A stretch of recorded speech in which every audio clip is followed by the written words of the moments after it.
Hey guys, welcome back to HelpClick. In this video, I'll be showing you how to fix Amazon Flex app not working. But first, check our special offer in the description. So let's get started.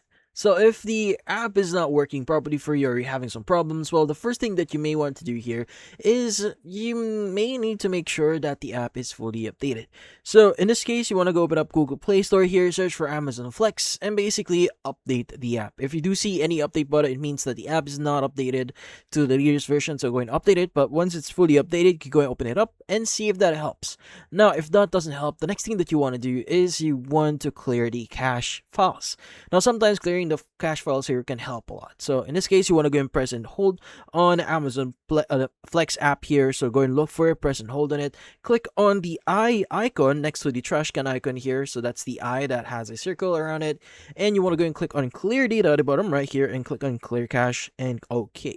Now, once you've done that, go ahead and open up the app again and see if that helps. Now, if this doesn't help, the next thing that you want to do is you want to go ahead and press and hold on the Amazon Flex app again, click on the eye icon again, and you want to go and click on clear data. Now from here, you want to go and choose clear all data instead of clear data, and go and click on OK. Now just keep in mind when you click on OK in here, this will clear your login information. So you may need to re-log in again into your account in order for you to access your account. But in this case, go and click on OK.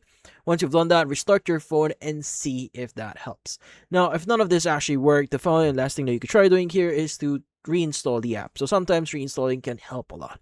So again, just press and hold on the app, click on the eye icon, or go and click on the trash can icon in here, uninstall it, and reinstall it again in your device. And that's about it.